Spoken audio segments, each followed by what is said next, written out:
나는 모든 형태의 성폭력을 혐오한다. 그러나 피해자의 인권보다 범죄자의 인권이 우선시되는 사법적 현실. 이런 모순된 사회현상에 분노해서 이 소설을 쓰게 되었다. 네, 요즘 서점가에서 조용히 돌풍을 일으키고 있는 도서출판 닥터지킬의 피해자라는 책에서 작가 마동주 님이 하신 말씀입니다. 안자비에서는 물론 히가시노 게이고 같은 유명 작가의 작품도 소개를 많이 해드리지만 또 이런 작가가 있었어? 하는 분들의 작품을 소개해드리는 것도 기쁨으로 삼고 있잖아요. 그래서 올 상반기에는 크리스티아나 브랜드라는 엄청난 작가를 만나보셨죠.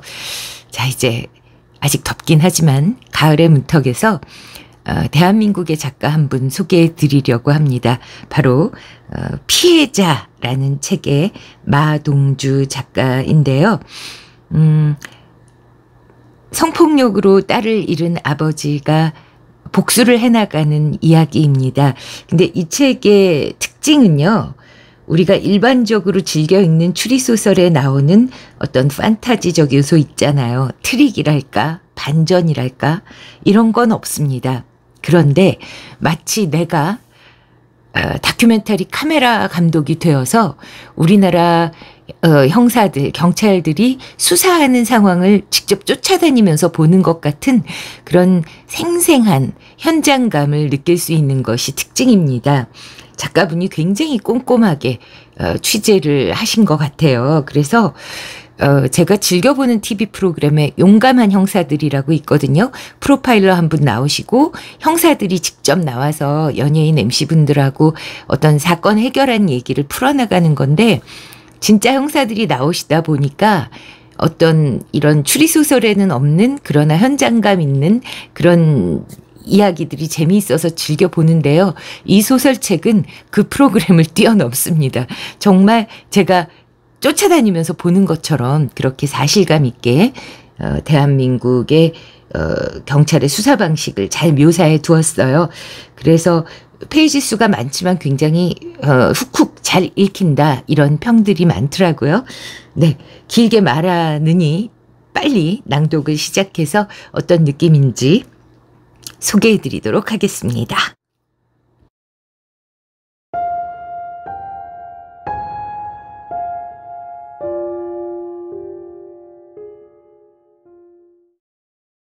마동주 장편소설 피해자. 소설 속 사건과 인물 등은 모두 허구이며 극적 전개를 위해 경찰의 조직 구성, 범죄 수사 및 과학수사 기법 등의 일부 사실과 다른 설정이 있음을 알립니다. 일부 시그니처. 왜 피해자만 고통받아야 하는가? 1장. 창밖은 어두웠고 어둠 속 어딘가에서 길고양이의 앙칼진 울음소리가 들려왔다. 거실 소파에 앉아 생각에 잠겨있던 그는 마지막 남은 담배에 불을 붙였다. 이미 11개 피를 연달아 피운 탓에 혓바닥이 저렸고 목구멍은 쓰렸다. 그럼에도 그는 연신 담배 연기를 들이마시고 내뿜었다. 내가 정말 사람을 죽일 수 있을까? 담배를 피우는 내내 그는 자신에게 물었다. 44년을 살아오는 동안 허파로 숨을 쉬는 생명이라곤 쥐새끼 한 마리도 죽여본 적이 없었다. 그런 자신이 사람을 죽일 수 있을 만큼의 잔인함과 배짱을 가졌는지 스스로 판단하기는 어려웠다. 지난 여러 달 동안 살인을 계획하고 준비하면서 이 심각한 문제에 대하여 깊이 생각해보지 않았다. 당연히 죽여야 한다고 생각했고 당연히 죽일 수 있다고 생각했을 뿐이었다. 하지만 막상 손에 피를 묻혀야 하는 때가 2~3시간 앞으로 다가오자 그는 집에서 나서기를 주저하고 있었다. 그가 사람을 죽이겠다고 마음먹은 건 지난해 12월 25일이었다. 사람들이 구세주의 탄생에 들떠있던 그날, 그는 하나뿐인 딸아이와 아내의 영혼을 하늘 높은 곳으로 떠나보냈다. 그날 오전, 그는 조문객 20여 명과 함께 인천 연안부두 선착장에서 장례 선박을 타고 바다 한가운데로 나갔다. 그리고 아이와 아내의 유골을 차례로 차가운 바다에 뿌렸다. 검푸른 하늘에서 비와 눈이 섞여 떨어졌고 아이의 뼈가루는 눈과 함께 바닷속으로 녹아 사라졌다. 그 모습을 바라보며 아이의 친구들이 흐느꼈다. 오랜 단짝 수진과 미나는 서로 부둥켜 안고 오열했다. 그는 극단적인 슬픔을 느꼈지만 눈물은 한 방울도 나오지 않았다. 장례를 치르는 동안 그는 잠을 한숨도 못 잤다. 발인하던 날에는 종일 정신이 몽롱하여 지금의 상황이 꿈인지 현실인지 구분하기 어려웠다. 장례를 마친 후 그는 홀로 빈집에 돌아왔다. 사나흘 난방을 하지 않은 탓에 집은 한기로 가득했다. 집안에 들어서자 슬픔과 피로의 무게를 더 이상 견디지 못하고 그의 몸이 무너져 내렸다. 신발도 벗지 못한 채 그는 차가운 거실 바닥에 웅크리고 누웠다. 그리고 곧 깊은 잠에 빠져들었다. 구급차의 요란한 사이렌 소리 때문에 그는 한밤중에 눈을 떴다. 소음은 이내 사라졌다. 사이렌 소리를 꿈속에서 들은 건지 실제로 들은 건지 구분하지 못했다. 깊은 밤 산속의 암자처럼 집안은 고요했고 희미한 달빛이 거실을 비추고 있었다. 그는 어둡고 차가운 거실을 두리번거렸다. 아이와 아내가 보이지 않았다. 아이와 아내의 이름을 불러보았다. 누구도 대답하지 않았다. 입관할 때 마지막으로 보았던 아이와 아내의 얼굴이 떠올랐다. 이제 정말 나 혼자 남았구나라는 생각이 든 순간 그는 머리를 움켜잡고 흔들며 쥐어뜯었다. 뜨거운 눈물방울이 사방으로 튀었다. 평화롭던 내 가족을 지옥으로 내몰았다. 죽음으로써 대가품해 줄 수밖에 없다. 당연히 그래야만 한다. 그것이 아빠로서 그리고 가장으로서 내가 해야 할 도리다. 당연히 죽여야 한다. 그는 이런 말들을 중얼거리다가 다시 잠이 들었다. 아이와 아내의 사무제를 지낸 후 그는 칩거하며 폐인과 다름없는 생활을 했다. 하루 종일 잠을 잤고 술을 마셨고 또 잠을 잤다. 빨간 쇳물처럼 뜨겁던 복수의 감정은 검게 식어버린 듯 했다.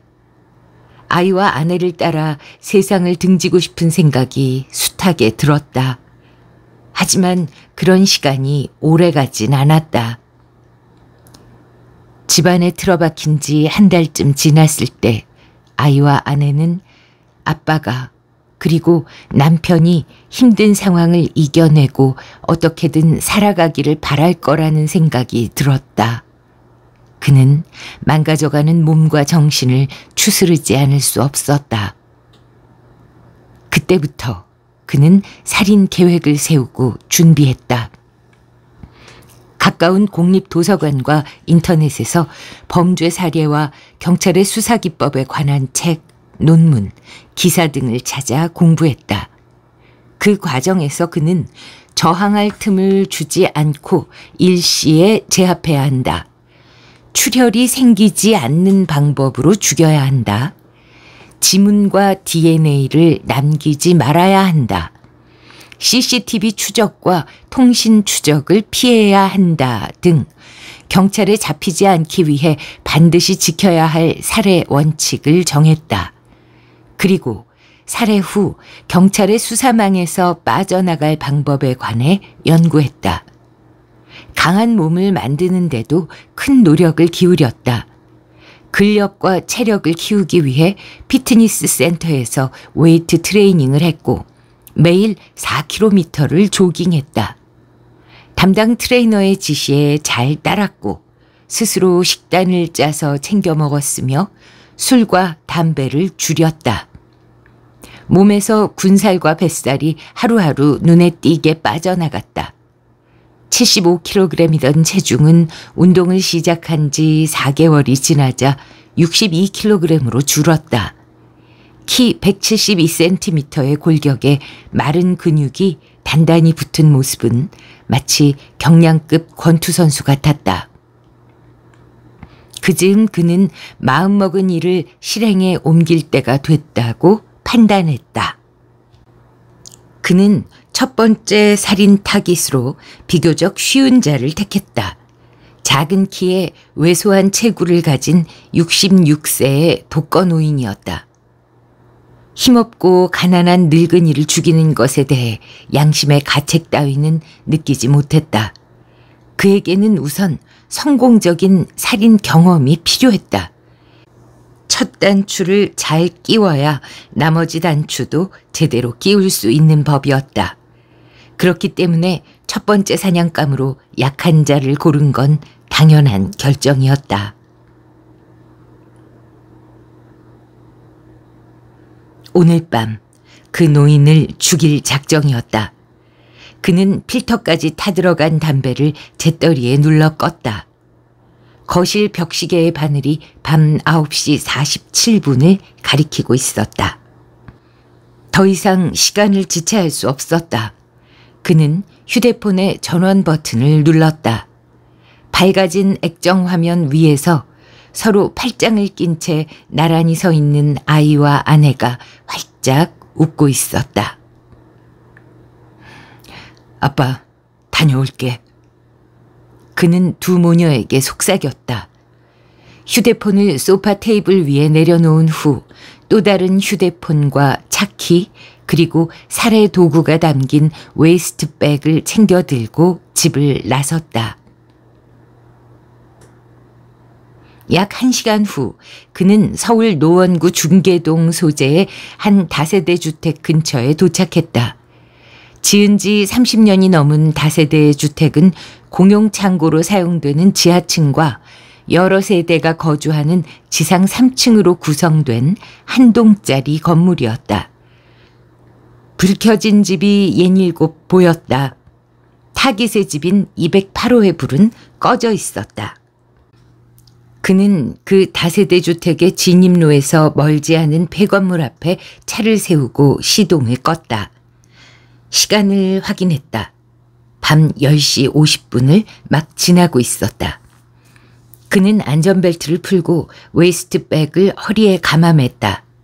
전신주에 매달린 가로등이 주변을 적당히 밝히고 있었다. 거리를 지나는 사람도 차도 거의 없었다. 밀가루를 한 주먹 씹은 듯 입안이 바짝 말랐다. 그는 시간을 또 확인했다. 정적과 긴장 속에서 시간은 더디게 흘렀다. 잠복한 지 겨우 10분 정도 지났을 뿐이었는데 1시간은 지난 것처럼 느껴졌다. 문득 타깃이 나타나지 않았으면 좋겠다는 생각이 들었다. 이 모든 게 꿈이라면, 그저 지독한 악몽일 뿐이라면, 지난 44년 동안 평범한 삶을 살아왔던 자신이 생면부지의 사람을 죽이려고 어둠 속에 숨어 있다는 사실이 믿기지 않았다. 그는 짧은 한숨을 내쉬며 잡념을 떨쳐버리려고 머리를 가로저었다. 그때 멀리서 타깃이 터벅터벅 걸어오는 모습이 보였다. 그의 가슴이 한두 번 크게 요동치더니 두근거리기 시작했다. 타깃이 한 발짝 한 발짝 가까워져 올수록 그의 심장 박동도 한 박자씩 빨라졌다. 잠시 후 타깃은 그의 차를 지나쳐 다세대 주택 진입로에 들어섰다. 그는 재빨리 주변을 살폈다. 타깃이 지나온 길을 따라 모녀 관계로 보이는 중년 여자와 교복을 입은 여학생이 걸어오고 있었다. 그 외 다른 행위는 보이지 않았다. 그는 양손으로 모자와 마스크의 착용 상태를 점검한 후 차 밖으로 나섰다. 그리고 타깃을 향해 빠르게 걸었다. 두 모녀가 그의 뒤를 따라 걸어오고 있었지만 그들의 시선을 의식하진 않았다. 앞에서 한 남자가 담배를 피우며 그를 향해 걸어오고 있었다. 그는 남자의 시선도 의식하지 않았다. 그 순간 모든 의식은 오로지 타깃에게 집중했다. 그는 다세대 주택의 진입로에 들어섰다. 앞서가는 타깃의 뒷모습이 보였다. 타깃과의 거리는 15m 정도였다. 다세대의 주택에는 불 켜진 집이 서넛 있었을 뿐 마치 일부러 자리를 피해주기라도 한 것처럼 주변 어디에도 다른 사람은 보이지 않았다. 그는 잠깐 뒤를 돌아보았다. 뒤따라오던 모녀의 모습이 보이지 않았고 담배를 피우며 마주오던 남자의 뒷모습이 멀어져 가는 것이 보였다. 타깃이 다세대 주택 공동 현관 안으로 들어섰다. 그는 웨이스트백의 지퍼를 열었다.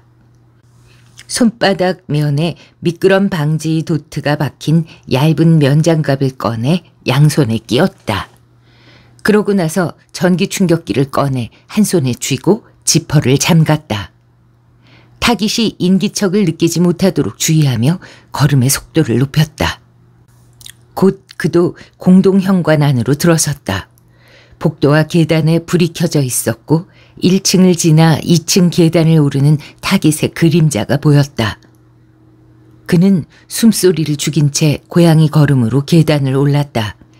1층과 2층 사이의 층계참에서 걸음을 멈추고 계단 난간 사이로 2층을 올려다보았다. 208호 현관문 앞에 선 타깃의 다리가 보였다. 잠시 후 철컥하고 잠금장치가 풀리는 소리와 함께 현관문이 삐걱하고 열렸다. 타깃은 집 안으로 들어갔다. 그는 계단을 단숨에 뛰어 올라갔다. 다치기 직전인 현관문 손잡이를 재빨리 잡아당겼다. 현관문이 활짝 열린 순간 타깃은 휘둥그레진 눈으로 뒤를 돌아보았다. 그는 곧장 타깃의 뺨에 전기 충격기를 꽂았다. 따따따따따, 윽, 쿵. 타깃은 짧은 비명과 함께 뒤로 넘어갔다. 그리고 천장을 향해 비스듬히 누운 채 입에 계거품을 물고 팔다리를 부르르 떨었다. 그는 현관문을 잠갔다. 발코니 창을 통과해 들어오는 가로등 빛이 집안의 어둠을 희미하게 밝혔지만 앞이 잘 보이지는 않았다. 현관문 안쪽에 센서 등 따위의 조명도 없었다. 그는 두 눈이 어둠에 적응할 때까지 기다렸다. 잠시 후 그는 타깃의 목에 전기 충격기를 대고 다시 한번 스위치를 눌렀다. 타깃의 몸이 경련했고 입에선 계거품이 튀어올랐으며 반쯤 감긴 눈꺼풀 아래로 흰자위가 드러났다. 그는 타깃의 머리끄덩이를 한 손으로 움켜잡고 질질 끌어서 거실 한가운데로 옮겼다. 타깃은 엎드린 채 나지막이 신음을 냈다. 그는 웨이스트백을 열고 전기 충격기를 집어넣은 후 1.5m 길이의 로프를 꺼냈다. 양손에 로프를 감아주며 엎드려 누워있는 타깃의 허리 위에 올라앉았다. 타깃의 목에 로프를 2번 감은 뒤 말고삐를 당기듯 3개 잡아당겼다. 로프가 목살을 파고들며 고개가 뒤로 꺾이자 타깃은 소리 없이 꺽꺽거렸다. 그는 목 뒤에서 로프를 교차하며 있는 힘껏 숨통을 조였다. 그리고 타겟의 뒤통수를 바라보며 마음속으로 숫자를 세기 시작했다. 하나, 둘, 셋, 넷, 다섯. 다섯을 세려고 할 때 어딘가에서 으르릉거리는 소리가 들리는가 싶더니 이어서 개 짖는 소리가 들리기 시작했다. 소리는 맹렬했고 늦은 밤이라서 잡음 없이 선명했다. 젠장, 어디서 나는 소리지? 그는 당황해 소리가 밖에서 나는지 집안에서 나는 건지도 쉽게 판단할 수가 없었다. 로프를 쥔 손에서 힘을 빼고 개 짖는 소리에 귀를 기울여 봤다. 소리는 발코니에서 가까운 문 닫힌 방에서 들려오는 것 같았다. 그는 타겟의 머리를 바닥에 내려놓고 손에서 로프를 풀었다. 그리고 소리가 나는 방으로 다가갔다. 천천히 방문을 열자 개 짖는 소리가 잦아들었다. 방을 들여다보니 그의 팔뚝만한 개가 희미한 어둠 속에서 송곳니를 드러낸 채 으르렁거렸다. 그가 다가가려고 하자 개는 맹렬한 기세로 다시 짖기 시작했다. 그는 순식간에 몇 걸음을 달리며 오른발로 개를 걷어찼다. 피할 틈 없이 일격을 당한 개는 공중으로 솟으며 벽에 부딪힌 후 바닥에 떨어졌다. 개가 낑낑거리자 그는 한 번 더 걷어찼다. 소리는 이내 잠잠해졌다. 그 사이 정신이 좀 들었는지 타겟이 끙끙대는 소리를 냈다. 그는 거실로 이동해 로프를 다시 손에 감았다. 그런데 그때 또 다른 회방꾼이 등장했다. 누군가 초인종을 거칠게 눌렀다. 그는 화장실 앞에 놓여있던 걸레를 끙끙대는 타겟의 입에 쑤셔 넣었다. 가만히 서서 숨을 죽인 채 회방꾼이 돌아가기를 기다렸다. 달리 대처할 방법이 없었다. 등을 타고 땀줄기가 한두 줄 흘러내리는 게 느껴졌다. 땀방울이 옷 밖으로 떨어져 내리지 않도록 그는 윗옷을 넣어 입은 바지에 허리춤을 축혔다. 집안에서 아무 반응이 없자 회방꾼은 현관문을 두드리기 시작했다. 쾅쾅쾅. 아저씨 안에 있는 거 다 알아. 문 좀 열어봐. 나이든 여자의 목소리였다. 문 열어보라고.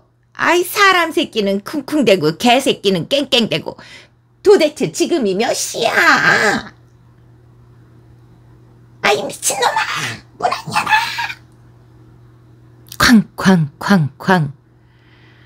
아우 빨리 재개발을 해야 이사를 가는데 저 연병할 자식.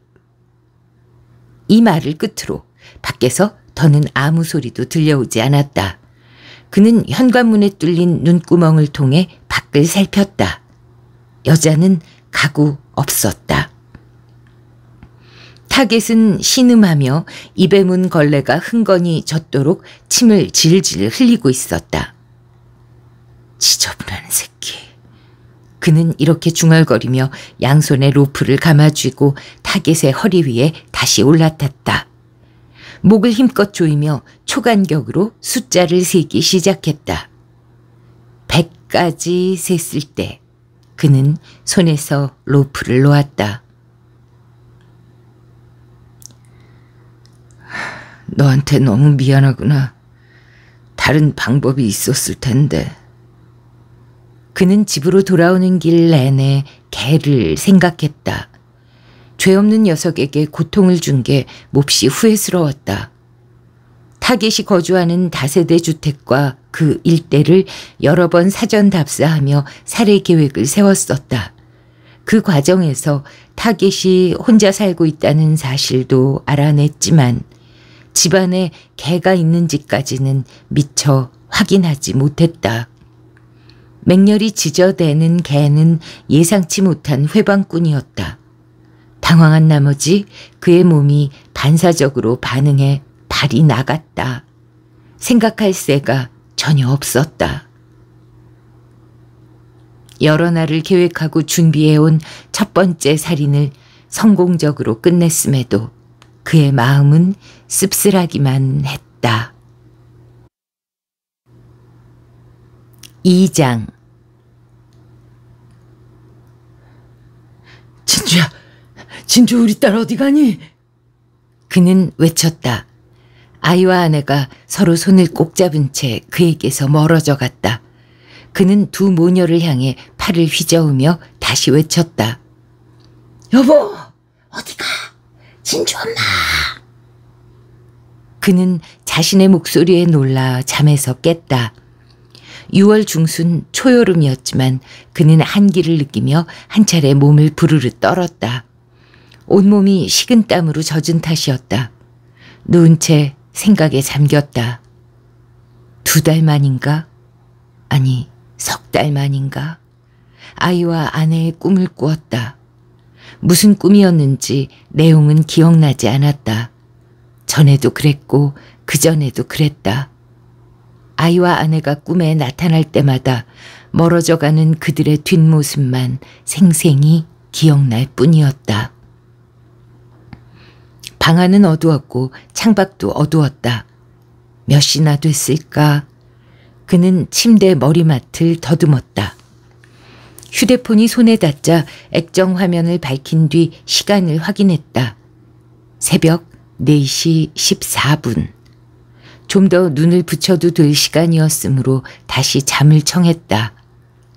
그때 문득 법정에서 방청석을 돌아보며 미소 짓던 김우정의 얼굴이 눈앞에 떠올랐다. 순간 뱃속에서 뜨거운 열이 치미는가 싶더니 숨이 턱 막혔다. 그는 몸을 들썩이며 토하듯 기침했다. 침대에서 벌떡 일어나 앉아 여러 번 숨을 몰아쉬었다. 그런 뒤에도 김우정의 역겨운 얼굴이 눈앞에서 사라지지 않자 그는 중얼거렸다. 시발놈. 그는 다시 잠들기를 포기하고 담배에 불을 붙였다. 일찌감치 외출 준비를 마친 그는 오전 5시 40분경 서울 강남구 개포동 소재의 한 야외 골프 연습장 근처에 도착했다. 개장하려면 아직 20분 정도 남았지만 골프 연습장의 출입문은 바깥으로 활짝 열려 있었고 1층 로비에는 불이 환하게 켜져 있었다. 초여름 해가 부지런을 떨며 이미 세상을 밝혔고 골프 연습장 뒤에 솟은 산림공원 어딘가에선 산새들이 지저귀고 있었다. 그는 비가 좀 내리면 좋겠다고 생각했지만 하늘엔 구름 한 점 보이지 않았다. 그는 골프 연습장의 정면을 바라볼 수 있는 주택가 이면도로에 차를 세웠다. 시동은 끄지 않았다. 휴대폰을 손에 들고 GPS의 위치 신호를 확인했다. 타겟의 렉서스는 아직 타겟의 집에서 출발하지 않았다. 오늘 그는 이곳 골프 연습장의 지하주차장에서 2번째 살인 타겟을 죽일 작정이었다. 오전 5시 57분 타겟의 렉서스가 움직이기 시작했다. 그는 위치 추적 앱의 지도 위에서 렉서스가 이동하는 모습을 실시간으로 지켜볼 수 있었다. 렉서스는 어김없이 늘 다니던 경로를 따라 이동했다. 약 9분 후 렉서스가 골프 연습장에서 500m 정도 떨어진 지하철역 앞을 지났다. 곧 골프 연습장에 도착할 것이었다. 그는 조수석에 둔 웨이스트백에서 면장갑과 전기 충격기와 로프를 꺼냈다. 양손에 면장갑을 착용하고 로프는 둘둘 감아서 바지 뒷주머니에 집어넣었다. 사이드 브레이크를 풀고 기어를 주행 모드로 바꾼 후 가속 페달을 밟았다. 곧 그의 차가 골프 연습장의 지하주차장에 들어섰다. 그는 차량 출입구에서 가까운 기둥 옆에 차를 세웠다. 시동은 끄지 않았다. 차 안에서 주차장을 빠르게 훑어보았다. 멀지 않은 곳에서 나이 지긋한 남자가 차 트렁크에서 골프백을 내리고 있었다. 그 외에 다른 사람은 보이지 않았다. 주차된 차량은 모두 6대 뿐이었는데 그중 2대는 골프 연습장 로고가 새겨진 승합차였다. 차량들은 드문드문 주차되어 있었다. 잠시 후 차량 진입을 알리는 경고음이 울렸고 동시에 차량 출입구에 설치된 경광등이 번쩍거렸다. 이어서 은색 렉서스 세단이 주차장으로 미끄러지듯 진입했다. 렉서스는 지상으로 통하는 이용객 출입문에서 가까운 기둥 앞에 멈춰 섰다. 곧 렉서스가 기둥과 기둥 사이로 후진하기 시작했다. 그의 차와 렉서스 사이에는 기둥 3개가 있었고 중간에 승합차 1대가 주차돼 있었다. 그는 전기 충격기를 손에 들고 차에서 내렸다. 주차장 벽을 따라 렉서스를 향해 조용히 빠르게 걸었다. 렉서스가 주차를 끝내고 엔진을 멈췄다. 그는 렉서스의 운전석에서 가까운 기둥 뒤로 몸을 숨겼다. 곧 렉서스의 트렁크 문이 열렸고 타겟이 차에서 내려 트렁크 쪽으로 걸었다. 그는 숨소리를 죽인 채 타겟의 등 뒤로 다가갔다. 그러나 인기척을 느꼈는지 타겟이 고개를 뒤로 돌렸다.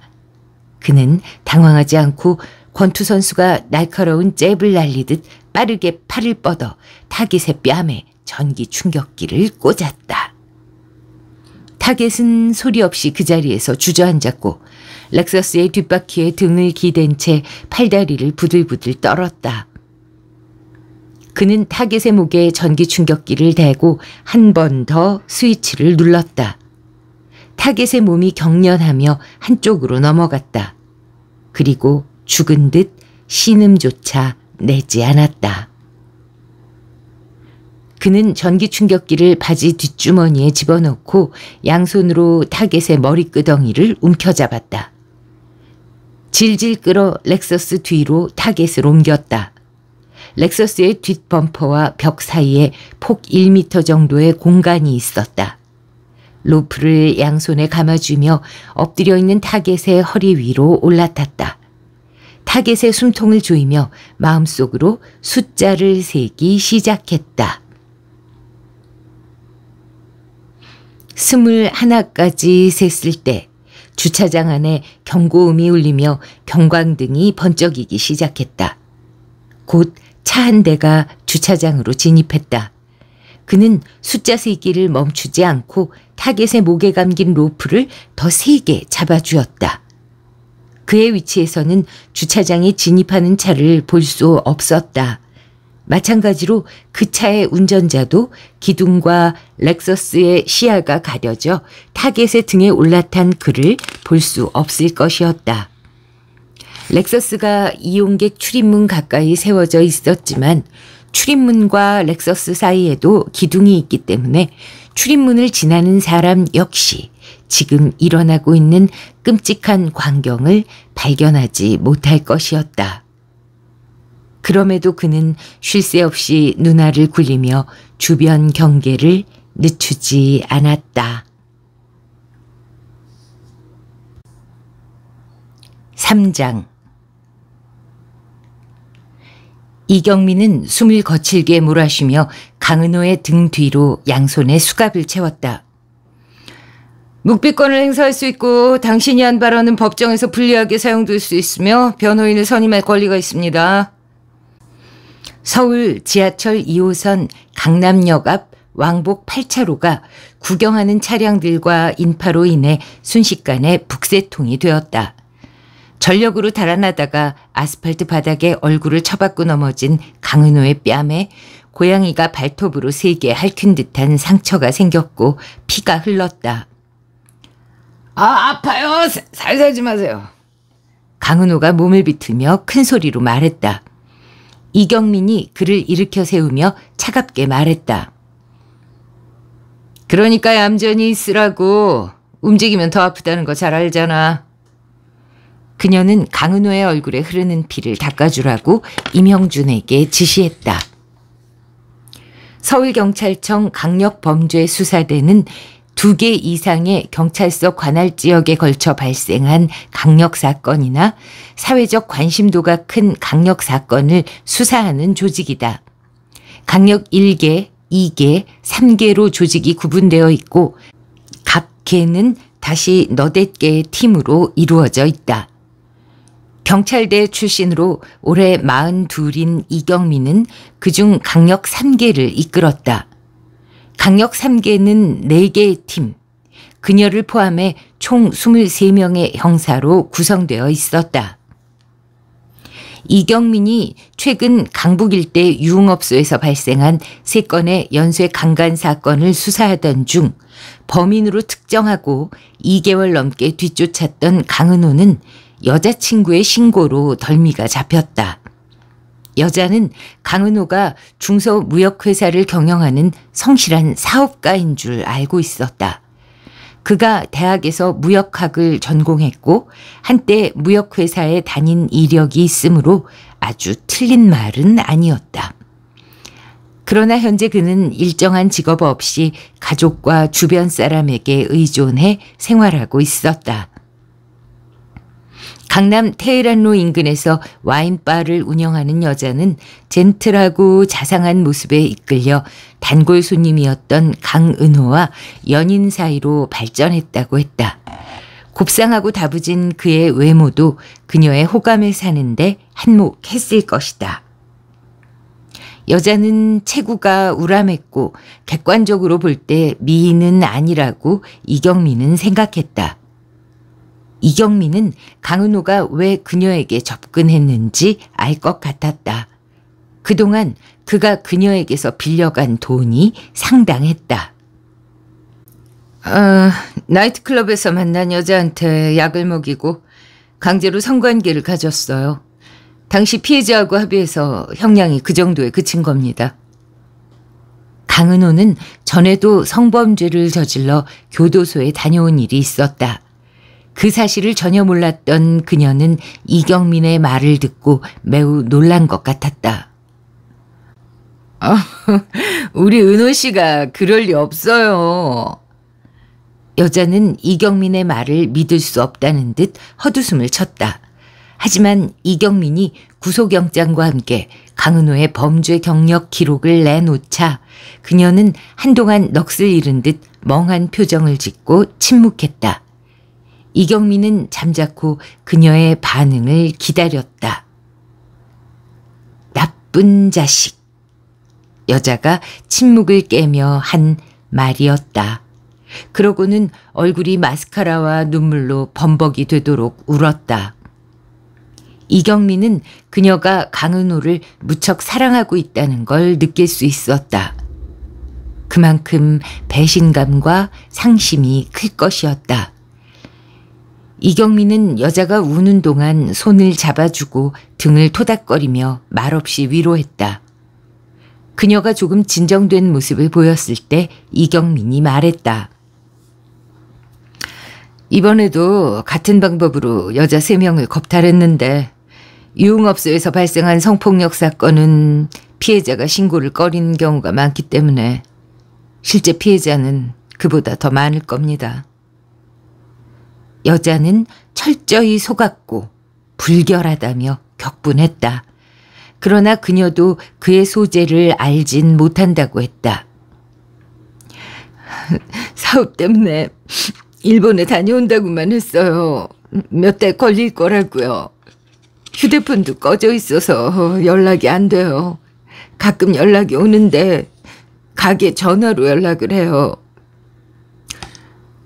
출국 금지 상태라서 해외로 나가는 건 불가능합니다. 밀항을 했을 수는 있지만 그럴 가능성은 별로 없고요. 이경민이 말했다. 여자는 강은호의 보복을 두려워해 경찰에 협조하는 걸 주저했지만 이경민이 여러 번 설득한 끝에 그녀의 동의를 받아낼 수 있었다. 이번에 교도소 들어가면 적어도 10년 안에는 못 나옵니다. 빌려준 돈은 어차피 못 받을 돈이라고 생각하셔야 하고요. 여자는 강은호가 찾아오거나 그의 소재를 알게 되면 이경민에게 즉시 연락하기로 약속했다. 이경민은 그의 연락이 오면 경찰이 다녀갔다는 말을 절대로 해서는 안 된다고 그녀에게 신신당부했다. 그로부터 정확히 일주일 후 이경민은 그녀의 연락을 받았다. 내일 오후 3시에 강남역 스타벅스에서 만나기로 했어요. 돈이 필요해서 잠시 귀국했다고 하네요. 일본에서 무슨 제품을 들여와야 되는데 계약금이 부족하다고. 현금으로 준비해서 2천만 원이나 빌려달래요. 미친 새끼. 그들의 약속 장소에서 형사 3명과 함께 잠복하며 강은호가 나타나기를 기다렸던 이경민은 추격전까지 벌이며 강남대로 한복판에서 그를 검거했다. 이경민의 렉스턴이 강남의 혼잡한 도로를 빠져나온 뒤 강변북로에 진입하자 운전석 뒤에 앉은 박중환이 콘솔 박스 밑에 뚫린 시가 잭 소켓에서 블랙박스의 전원선을 잡아 뺐다. 그러고 나서 곰 발바닥같이 생긴 손바닥으로 옆에 앉은 강은호의 뒤통수를 힘껏 후려치며 말했다. 세상에 할 짓이 없어서 비열한 새끼. 퍽 소리와 함께 강은호의 머리가 앞으로 떨어졌다가 다시 제자리로 돌아왔다. 덩치 큰 형사 2명 사이에 끼어앉은 강은호가 몸을 비틀며 신경질적으로 말했다. 아 씨발 때리지 마. 경찰이 사람을 막 쳐도 되는 거야? 이 새끼가 정말. 박중환은 그의 목에 헤드럭을 걸었다. 박중환이 헤드록을 풀자 강은호는 피라도 토할 기세로 기침을 해댔다. 그래 임마. 경찰이 때렸다고 고소해라. 목격자는 없고 블랙박스도 꺼놨고 네 몸에 맞은 흔적도 없을 테니까 마음대로 해봐. 박중환이 이렇게 말하자 운전대를 잡은 이명준이 덩치에 어울리지 않는 얄팍한 목소리로 킥킥거리며 말했다. 팀장님, 전 운전하느라고 아무것도 못 봤습니다. 조수석 뒤에 앉은 김재신도 능청을 떨며 말했다. 난 깜빡 잠이 들었네. 무슨 일 있었어요, 팀장님? 말없이 조수석 창밖으로 빠르게 흘러가는 풍경을 바라보던 이경민은 나중에 박중환에게 상당한 주의를 줘야겠다고 생각했다. 그는 강력 3개의 1팀장을 맡고 있었고 계급은 경감이었다. 강력 3개의 수장인 이경민보다 계급은 하나 아래였지만 나이가 그녀보다 5살 더 많았고 경찰대 출신인 그녀보다 경찰 생활을 7년이나 더 오래 했다. 젊은 시절 씨름과 유도로 몸을 단련했던 박중환은 순경 초년병 시절부터 강력계 형사 생활을 시작했고 그동안 무수히 많은 강력범들을 잡아들였다. 그런 그를 존중해 이경민은 평소 박중환에게 잔소리처럼 들릴 만한 말을 최대한 자제해왔다. 그러나 이번엔 그냥 넘어가선 안 되겠다고 생각했다. 성질 급한 박중환은 과거 피의자를 폭행한 이유로 정직 처분을 받은 일이 있었다. 매뉴얼을 위반한 총기 사용으로 도마 위에 오른 일도 있었지만 다행히 총알이 피의자의 몸을 피해갔기 때문에 경고받는 선에서 위기를 겨우 넘길 수 있었다. 이런 문제에 발목이 잡혀 그는 진급을 포기했고 무사히 정년까지 근무할 수 있기만을 바랐다. 요즘처럼 범죄자의 인권 보호를 중요시하는 분위기에서 또다시 피의자 폭행 문제로 징계 처분을 받게 된다면 그는 조기에 불명예 퇴직을 해야 할 수도 있었다. 이경민은 자신이 강력범죄수사대에 몸담고 있는 동안에는 그런 문제가 생기지 않기를 바랐다. 박중환이 차창을 연 뒤 담배에 불을 붙였다. 그리고 담배 연기를 한 모금 길게 빨고 내뱉은 후 말했다. 내가 딸을 셋만 둬서 그런지는 몰라도 나는 세상에서 제일 나쁜 놈들이 바로 너 같은 강간범 새끼라고 생각을 한다. 한 사람의 인격을 짓밟고 영혼을 살해하는 짓이지. 피해자가 평생 그 일을 어떻게 잊고 살겠어. 생각 같아서는 너 같은 놈들은 그냥 내 손으로. 그가 말을 끝내기 전에 이경민의 휴대폰에서 벨이 울렸다. 전화한 이는 서울경찰청 강력범죄수사대장 김학수였다. 네, 대장님.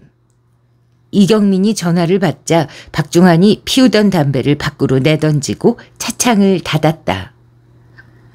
이 계장, 지금 어딘가? 발발이 잡아서 청사로 복귀하는 중입니다. 도착하면 바로 나 좀 보게. 예, 알겠습니다. 그런데 무슨 일이신지? 자네가 맡아줘야 할 사건이 생겨서 그래. 자세한 건 들어와서 얘기하지. 4장. 땅따란 몸집에 정복 차림을 한 김학수는 이경민이 집무실에 들어서자 소파를 가리키며 앉으라고 손짓했다. 그는 책상 앞에 앉아 전화통화를 하고 있었다. 예, 청장님. 예. 내일 다시 보고 드리겠습니다. 예. 알겠습니다. 예.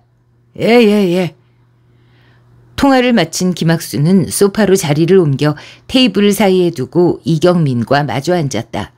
그리고 안경을 벗어 테이블 위에 내려놓고는 두 손으로 얼굴을 쓸어내렸다. 요새 청장님이 한가하신가 봐. 직접 업무 지시하고 보고 받으시려고 해서 아주 성가셔 죽겠어. 시어머니가 따로 없다니까? 이경민은 가볍게 미소 지은 채 잠자코 앉아 있었다. 참, 내 정신 좀 봐. 커피 한잔 하지? 우리 사위가 브라질 출장 갔다가 최고급 원두를 좀 사왔는데 향이 아주 일품이야. 그는 인터폰으로 비서에게 커피를 내오라고 지시한 뒤 담배에 불을 붙였다. 그리고 아무 말 없이 담배를 피웠다. 그의 흡연을 방해하지 않으려고 이경민도 침묵을 지켰다. 잠시 후 김학수가 담뱃재를 재떨이에 떨며 말했다. 지난 6월에 강남 개포동 산림공원 근처에 있는 골프 연습장에서 50대 의사가 살해된 사건이 있었네. 저도 들어서 알고 있습니다. 이경민이 말했다. 그래? 강남서 형사과에 자네 경찰대 동기가 있다 그랬지? 김학수가 담배 연기를 한 모금 빠끔한 후 말을 이었다. 그 사건 말인데 이 계장이 맡아줘야겠어. 강남서에서 한창 수사 중인 걸로 알고 있는데요. 그게 말이야. 아무래도 연쇄살인 같아. 그럼 그 전에 동일범이 저지른 살인사건이 또 있었단 말인가요? 이경민이 눈을 조금 치켜뜨며 이렇게 묻자 김학수는 대답 대신 고개를 끄덕였다. 곧이어 그의 비서가 테이블 위에 커피 2잔을 놓고 나갔다. 김학수가 담배를 재떨이에 비벼 끈 뒤 말했다. 한 달이 조금 넘었지. 5월 달에 있었던 일이야 이건. 노원구 중계동에 있는 다세대 주택에서 60대 노인이 살해된 사건이 있었는데 이게 같은 놈이 저지른 게 분명해. 그건 지금까지 노원서에서 수사 중인데 범인이 누군지 단서조차 못 찾고 있었거든. 이경민이 고개를 갸웃했다. 그런데 어떻게 강남 사건하고 동일범 소행이라고 단정하시는 거죠? 살해 도구하고 살해 방법이 동일해. 범인이 보란듯이 살해 도구를 현장에 그대로 두고 갔어. 두 사건 다 피살자 목에 빨랫줄이 감긴 채 발견이 됐는데 빨랫줄의 재질, 직경, 길이, 색깔이 다 같아. 왜 그거 있잖아. 옥상 같은 데 매달아서 사용하는 주황색 빨랫줄. 그걸 사용했대. 피살자 목을 감은 방법도 똑같고 강남 사건을 담당한 팀장도 처음에는 연쇄살인인 걸 전혀 몰랐지. 그러다 오늘 오전에 전산망에서 노원구 사건 기록을 발견하고 동일범 소행인 것 같다고 서울청에 보고를 한 거야. 김학수는 머그잔을 손에 들고 후후 불며 커피를 몇 모금 마셨다. 그러고 나서 말을 이었다. 사인은 둘 다 경부 압박질 식사. 그리고 두 피살자 모두 뺨하고 목 부위에 가벼운 화상 자국이 있는데 부검이 소견으로는 전기 충격기를 사용한 흔적 같대. 그러니까 범인이 피살자를 전기 충격기로 제압하고 나서 빨랫줄로 목을 졸랐다는 얘기지. 동일범 소행일 가능성이 99%야. 그리고 우연인지는 모르겠지만 두 사건 모두 피살자한테 성범죄 전과가 있어. 피살자가 모두 성범죄자라고요? 범인이 일부러 성범죄자를 노린 건지도 모르지. 현장에서 범인이 금품을 가져가거나 피살자의 물건을 뒤진 흔적이 전혀 없어. 특히 의사는 지갑에 5만 원권이 10장 넘게 있었고 손목에는 시가 600만 원 상당의 수입 시계를 차고 있었는데 근데도 그대로 두고 갔대.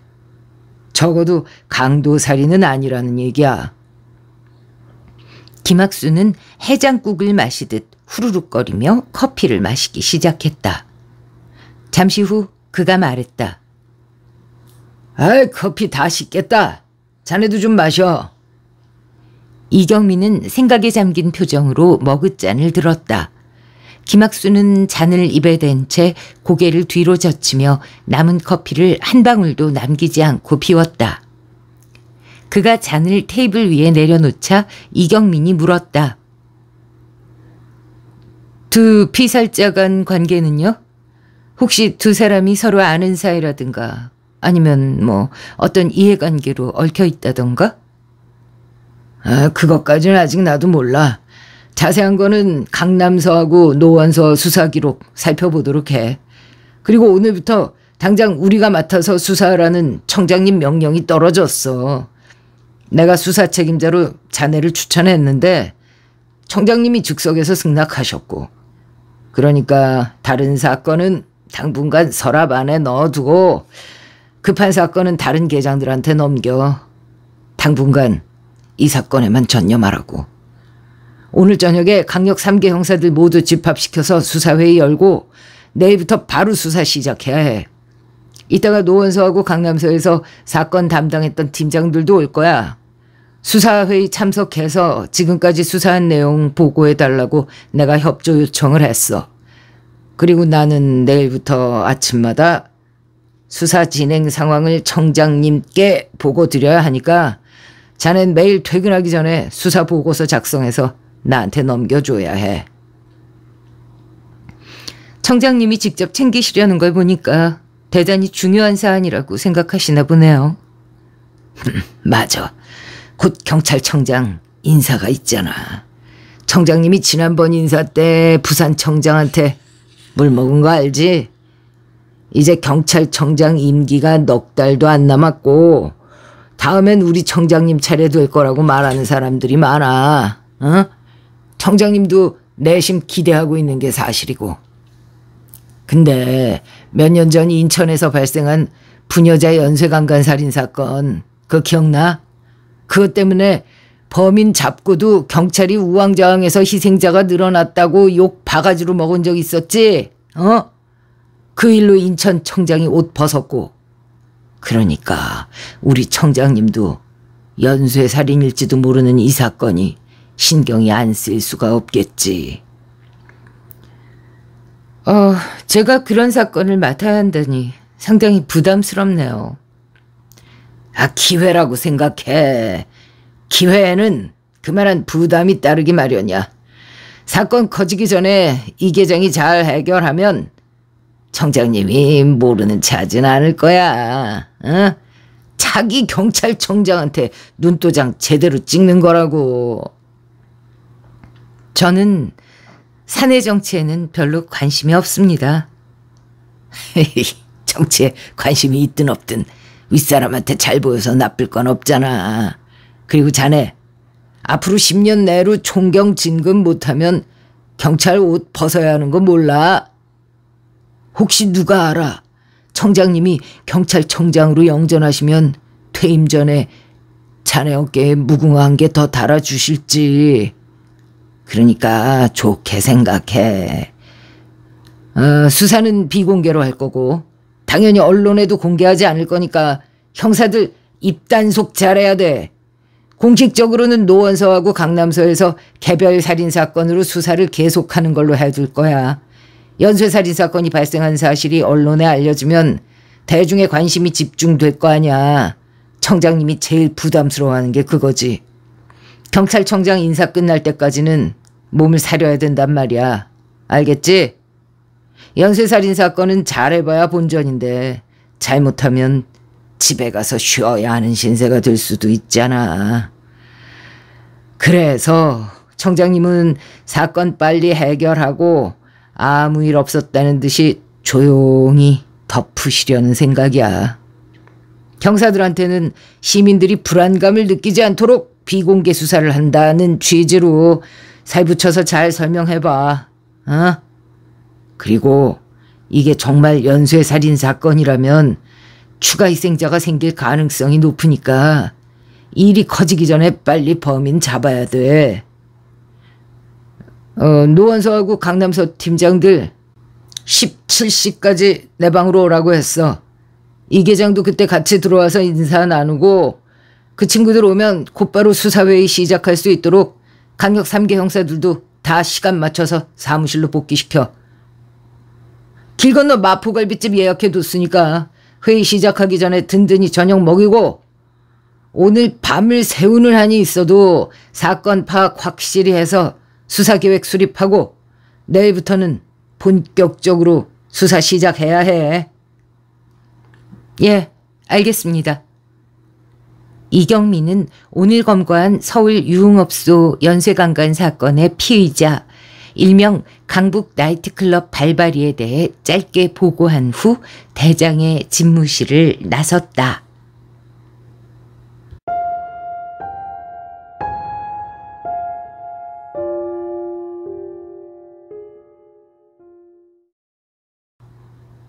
네, 4장까지만 소개를 해드렸습니다.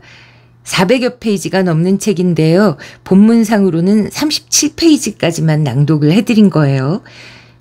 내용 자체는 네이버 같은 데 검색해 보시면 그렇게 비밀이 아닙니다. 근데 문제는 이 과정을 작가가 아주 재미나게 썼다는 거죠. 작가 마동주님은요. 이전에도 책을 쓰신 적은 있어요. 직장 생활하다가 책을 쓰시게 됐는데 40이 넘어서 소설가가 되고 싶으셔서 소설 작법을 독학하고 독학하는 과정에 2명의 작가의 소설을 필사했다고 합니다.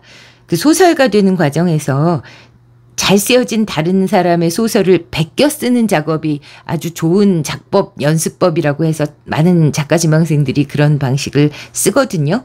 근데 김성종님의 최후의 증언을 필사하셨었다고 해요. 그래서 저는 읽으면서 그 김성종 작가님 느낌도 좀 들었고요. 그래서 막 시작한 작가니까 어떤 내용이 아니라 형식적인 면에서 좀 어색하다 싶은 건 있었어요. 하지만 굉장히 흡인력 있는 작가라는 생각이 들었고요. 이 작품을 읽는 영상물 제작 관계자가 있다면 이거 반드시 드라마나 영화로 만들고 싶을 거다 그런 생각을 했습니다. 근데 안타깝게도 출판사하고 협의한 끝에 여기까지만 낭독을 해드리기로 했고요. 궁금하신 분들, 화나시는 분들 위해서 도서 증정 이벤트 마련했습니다. 안잡이 커뮤니티 게시물 글 올라오는 데 있잖아요. 거기서 늘 진행해 왔던 대로 퀴즈를 내서 정답 맞춰주신 분들께 책 보내드리려고 합니다. 내용을 들으신 분들만 맞추실 수 있게 문제 낼 거니까요. 여기까지 끝까지 함께 들으신 분은 당첨되실 확률이 아주 높다는 말씀 드리도록 하겠습니다. 그리고 안자비에서 원래 이런 책 증정 이벤트를 자주 했었죠. 그러다 작년 9월, 10월 이후에 개인적인 사정으로 이런 의뢰가 들어오면 고사를 해서 한동안 거의 1년 가까이 못 해드렸는데요. 이렇게 재미난 책을 책 증정 이벤트 하게 되어서 기쁘게 생각하고요. 끝까지 다 들을 생각으로 들어왔는데 이게 뭐람 하고 화나셨을 분들에게는 죄송하다는 말씀을 드리겠습니다. 근데 안자비는 철칙이 있어요. 이렇게 발간된 지 얼마 안 된 책은 완독하지 않습니다. 네, 그것은 상도이 아니겠습니까? 이제 막 생긴 신생 출판사예요. 도서출판 닥터 지킬 피해자라는 작품 오늘 소개해 드렸고요. 커뮤니티 게시판 글 올라올 때까지 잠시만 기다려 주십시오. 마지막으로 출판사에서 직접 만든 홍보 영상 틀어드리면서 물러가겠습니다. 좋아요, 구독, 댓글, 알림 설정, 공유, 쿠팡 쇼핑 부탁드려도 되지요? 네, 안자비 물러가겠습니다. 영상이 아주 멋지니까요. 꼭 봐주세요. 사실 우리 모두 공감하는 바잖아요. 피해자는 막 얼굴 나오고 이름 나오고 근데 가해자 인권은 막 너무 지켜줘. 우리 이런데 정말 너무 많이 화가 났잖아요. 마동주 작가도 거기에 화가 나서 이 책을 썼다고 하니까요. 네. 기대 가지고 많이들 이 책 사랑해 주시고 커뮤니티 이벤트에도 응모해 주시기를 바라겠습니다. 그럼 안자비는 이만 물러갈게요. 나오는 영상 봐주세요.